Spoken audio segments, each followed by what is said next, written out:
Okay, cool. So I have just hit record and we are going today to talk a little bit about um what supplements you guys need to be taking, or if you even need to be taking supplements at all. This topic came up in one of the check-ins. Actually, there was a couple of check-ins that it came up in this week. I don't know if that Instagram is doing its algorithm thing and overwhelming people with and making people wonder what supplements to take, or if it's just coincidence that you guys are asking at the same time. Um, Hello, how's it going? So, thought we'd talk a little bit more in depth about it. Hang on, let me just pin my face. So, we'll dive right in. So, the reason we want to talk about this is because there is so much confusion in the world of health and fitness and supplements, and ultimately, the majority of people that I'm working with are managing work, focused on careers, families, got a lot of responsibilities. They're juggling loads of different things, typically training between 2 to 4 times a week, strength training, focusing on improving, adding in additional habits of like a lot more movement, focusing on their health, well-being. And so it's very natural that you'll find yourself questioning whether or not to take supplements. You'll find also that you're typically you can be quite fatigued.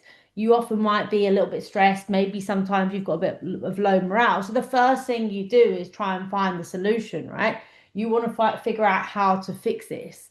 And it's in our face everywhere we look, especially on Instagram at the moment, is take this supplement for this, take this supplement for that. And naturally you start questioning, oh, maybe I need that. Am I lacking in something? Like I say, it's everywhere and it's it can be really confusing. There's a lot of conflict in information. So you end up saying, do I need to do this? Do I need to do that? What's right? What's wrong? And it does get really confusing. So I'm hoping I can tie up a few loose ends today and answer a few of your questions.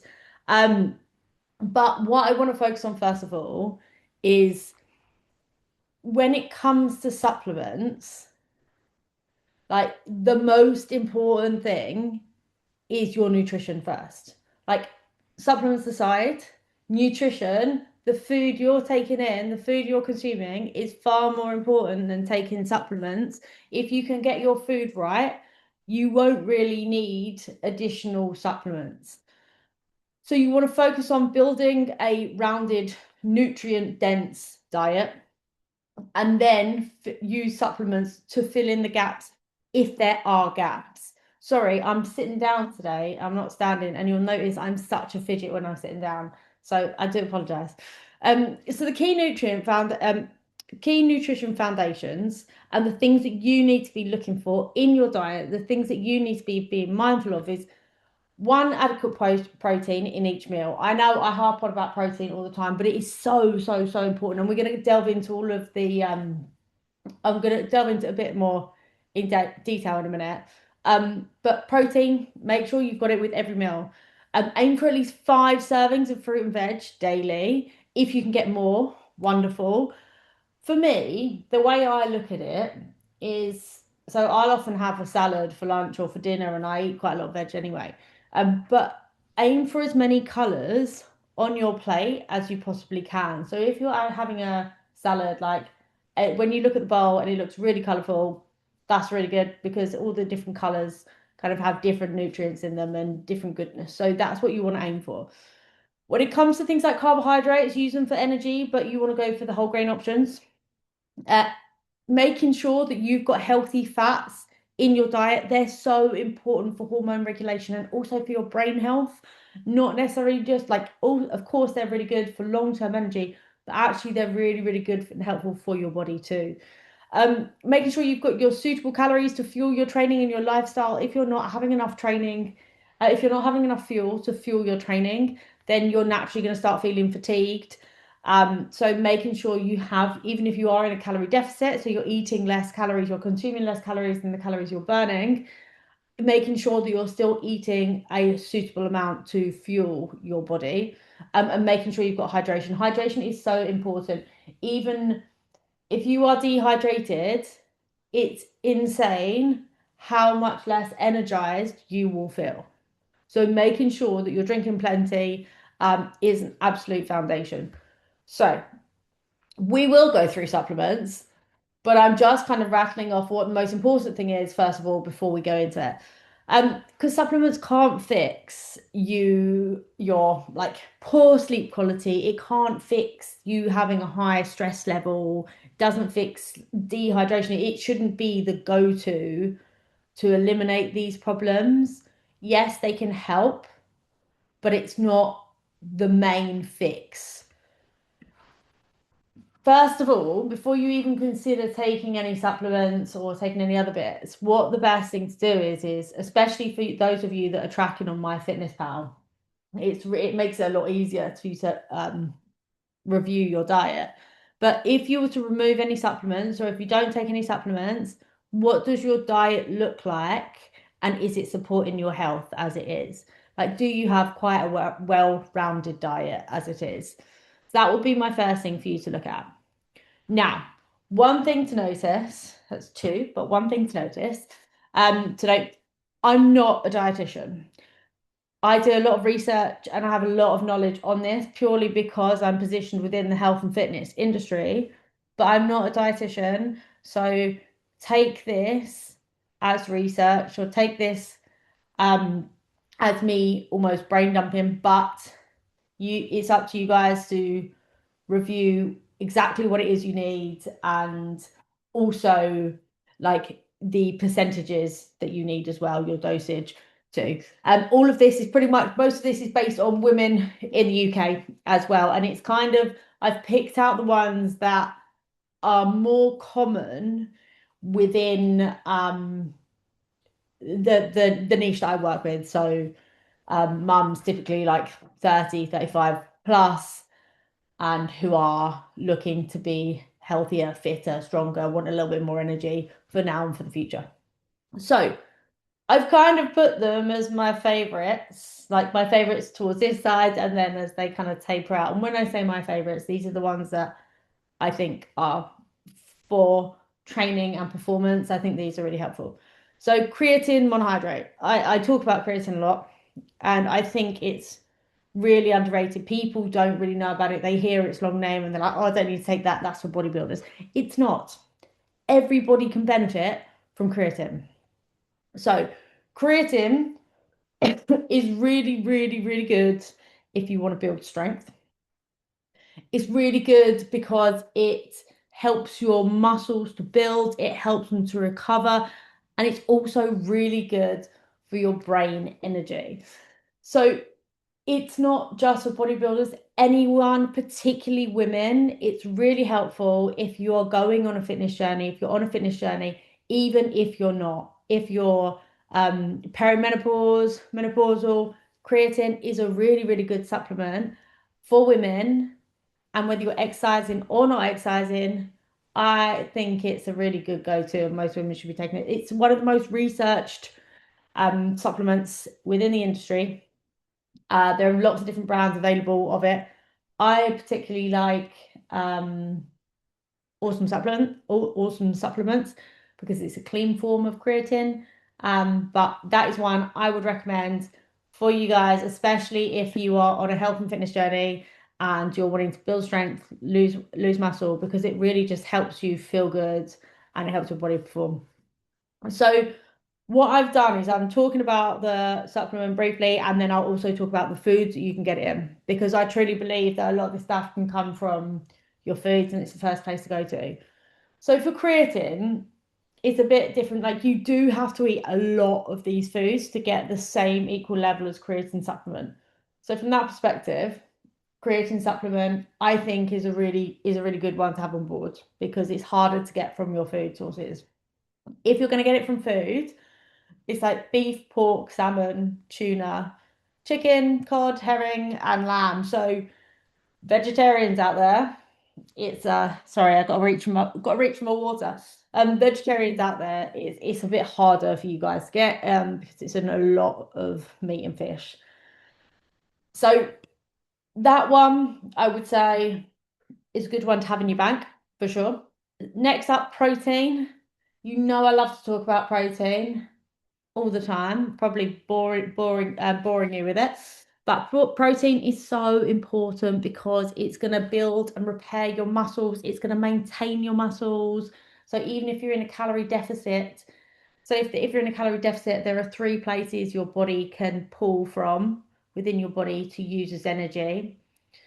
And protein or muscle is one of those to use it as protein. So if you are in a calorie deficit, your body can take from your muscle to use it as energy.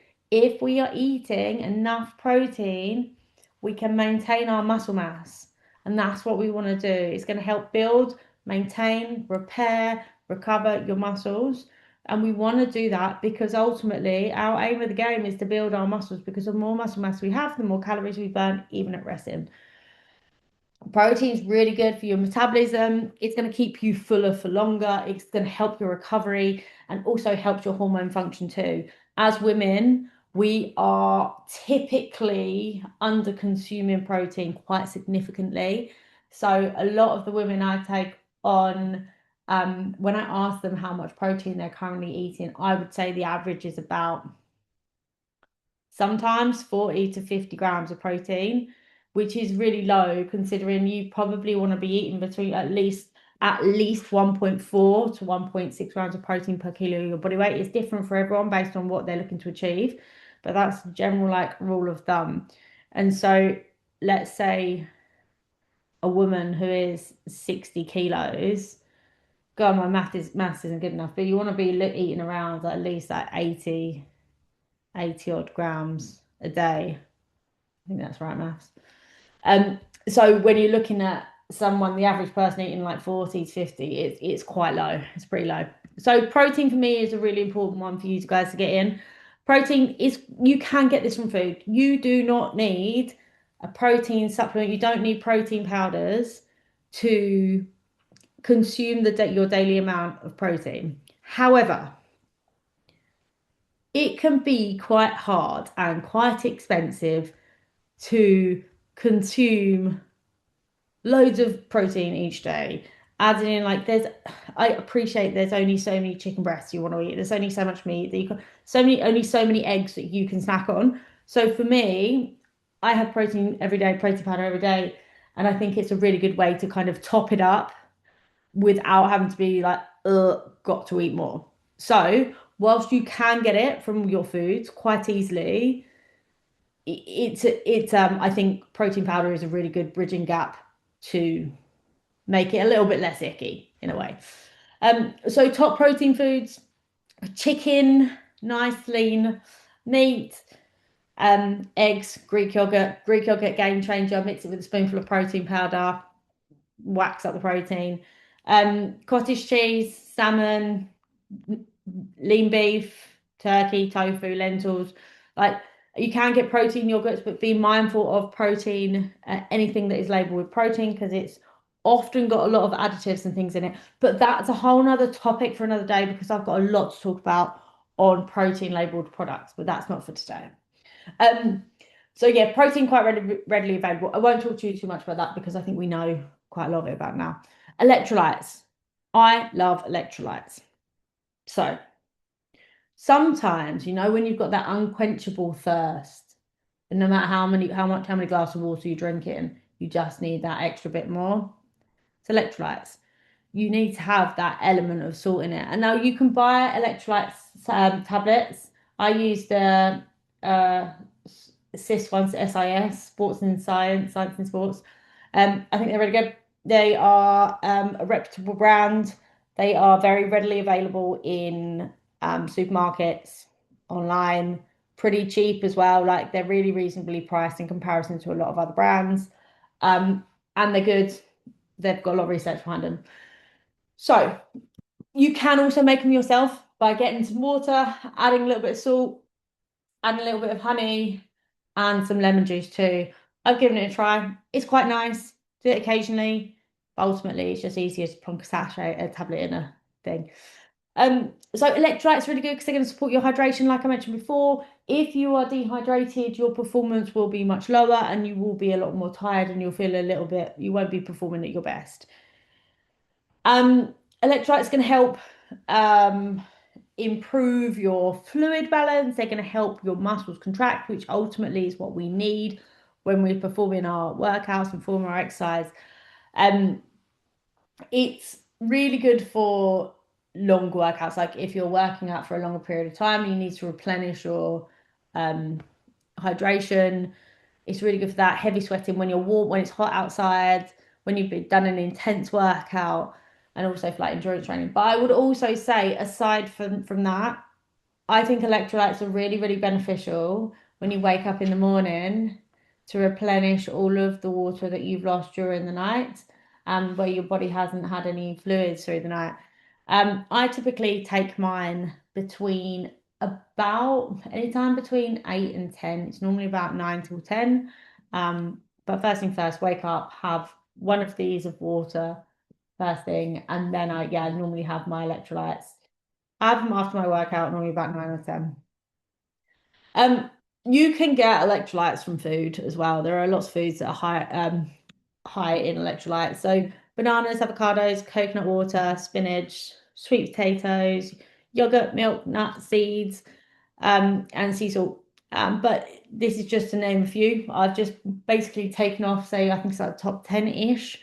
But you can get them quite readily in foods. But it is easier. It is easy just to pop it in a bit of water.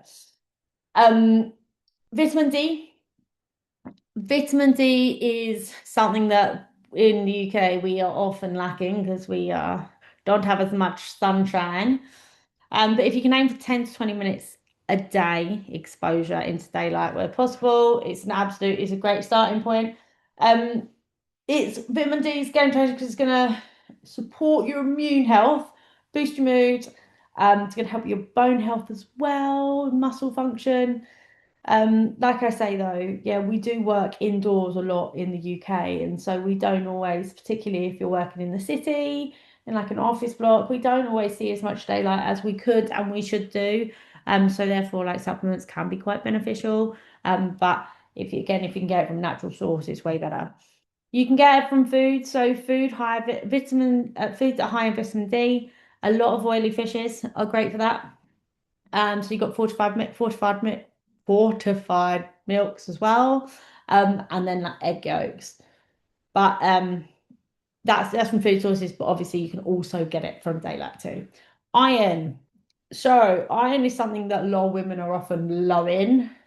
Um, it's really important. It's basically um you need it for your energy levels, and you'll notice when you are low in iron. I don't know if you guys have ever had anemia. Have you ever been anemic or you've been low in iron? Or, but I noticed it both my pregnancies. I was anemic, and actually on and off throughout my life I have been. But I've noticed when I was pregnant with my last daughter, like I ended up having to have what's it called, the drip thing, the iron drip thing. And you don't realize quite how tired and exhausted that you are and how low your energy levels are until you are pumped back up with iron. And then all of a sudden you feel so much more energized a few weeks after having had that. So iron is so important when it comes to your body function, your cognitive health, your exercise, your performance, your energy levels. Because ultimately, if you're not feeling up to working out, you're not going to be able to perform at your best. Therefore, you're not going to be able to lift as much as you normally could. And iron is really important. If you have got low iron, you might find that you are more fatigued. You get out of breath a lot quicker when you're exercising. You get cold. You get really, really cold a lot, and you struggle to warm yourself up, and you just look a little bit. Eh. So one way they told me is like you look underneath your eyelids, and that's often a good sign. But like I say, I'm no doctor, I'm no dietitian. I'm just going by what I have been said in the research that I do on the topics. So foods for iron, red meat, liver, supposedly chicken thigh is good for it too. Then you've got like spinach, quinoa, pumpkin seeds. One thing that I was told by the hospital and the doctors when I've been on iron tablets for, make sure you take it with vitamin C, foods that are high in vitamin C. So things like peppers, oranges, berries, because it means that your body can absorb it better. Now, did you know, fun fact, red pepper is higher in vitamin C than an orange. Yeah. Well, so I'm told. Pretty certain that's fact. Next one, magnesium. So I'm on the fence about magnesium. This one I'm on the fence about. A lot of people ask me if they should take it. I do take it. I take it just before I go to bed.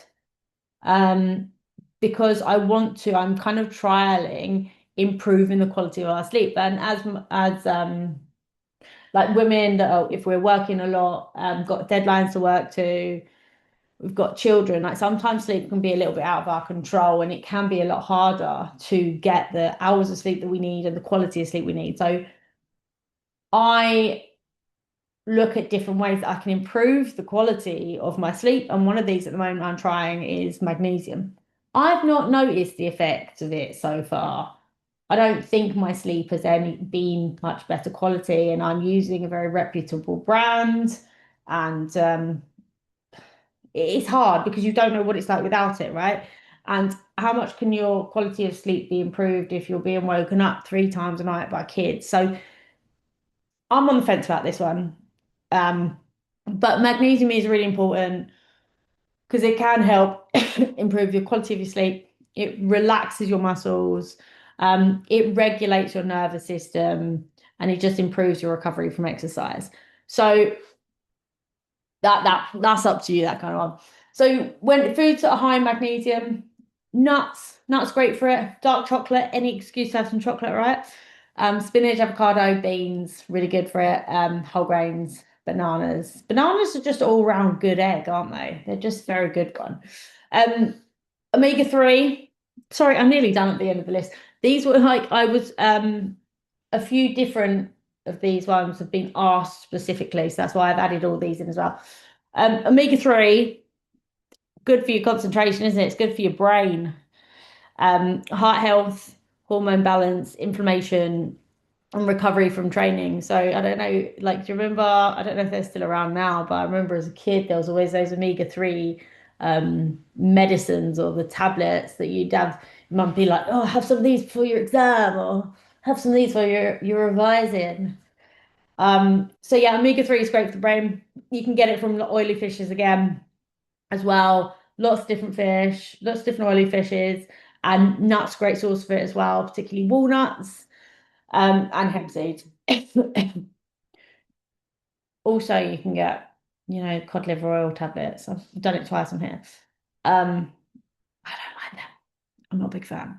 So, what I will say is I've gone through a few different supplements that are typically quite popular.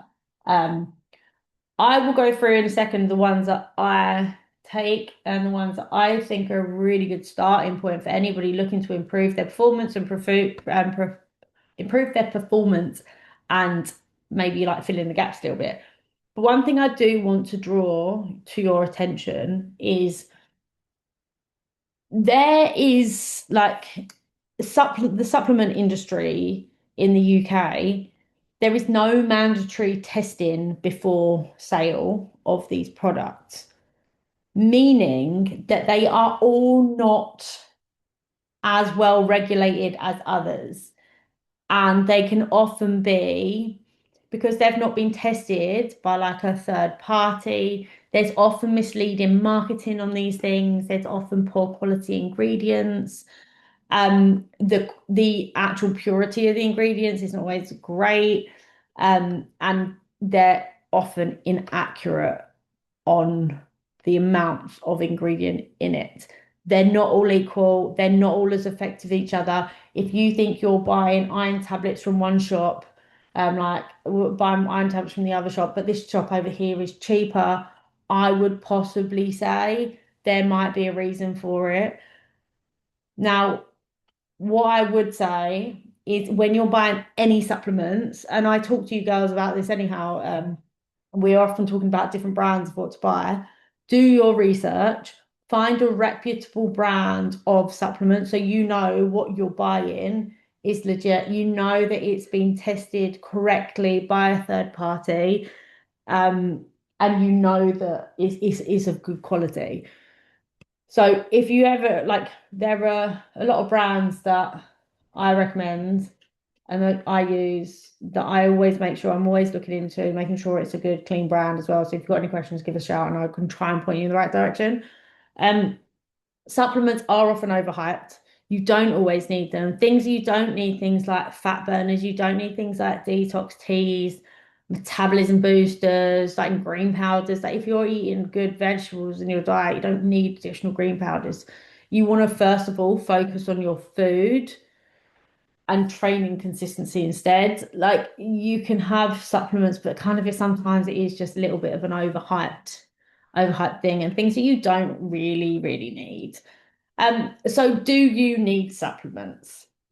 In a nutshell, for me, my non-negotiables I take to aid my performance and my results, and I notice the difference. Number one, protein powder. I don't eat meat, so I find it harder to get protein. Um, I do eat fish, so I get my protein from there. But I do also want to. I use protein powders to top up my protein levels. Um, and I think it's a really quick, easy fix. Not ideal, not perfect, but I like it. Number two, this one I notice so much in the way I look from like my muscles and how I show up. Creatine. I use awesome supplements. I love it. I have it every day, whether I'm training or not training. I really know it's difference. Electrolytes. I take one electrolyte tablet in the morning. I say tablet like a thing you put in your water, one of those things you put in the water. I use CIS, Sports and Science or Science and Sports. Put one of those in my water, drink it between 9 and 10. I really notice the difference. That gives me a real boost of energy and it kind of it makes me feel a bit more energized as well. I really like having that in the morning. And as I say, I am having magnesium at the moment. I'm in a bit of a trial. I'm using Heights for magnesium again because it's reputable brand. It's been researched. They do a lot of testing on their products. Um, I'm on the fence about it. I'm on the fence about it. Again, like I say, I don't know if it's working because you don't know what you're like without it, and I don't feel the benefit at the minute, but it's still relatively early days, and I'm going to continue on with it and see how I go. So, one thing I would say is don't go by your symptoms of how you're feeling to self-diagnose yourself with anything or whatever supplements you need. If you're ever really in question, go to a diet, like go to a proper dietitian to ask them your best option, speak to your doctor or get your bloods done because that's a really good way of kind of seeing what you're lacking and what you're needing. Supplements aren't the foundations. You need to be focusing on a well-balanced diet to start with. And your results are ultimately going to come from you consistently strength training, making sure you've got good quality sleep, making sure you're managing your stress and you're keeping hydration. So supplements are literally like the final 5% of your training. They don't need to be a starting point, but um, you're welcome to like go do your research and see what else you feel you need. Like I say, if any other questions pop to like a doctor or a dietitian are always helpful. So that in a nutshell is a bit of a roundup of supplements. I think I've done most of them. Um, if you have got any questions or anything on it, give me a shout. I'm always here to try and help you with it. And if there's anything I've missed or anything else you need, I'm here. Give me a shout. Well, thank you guys so much, and I will stop the recording right now.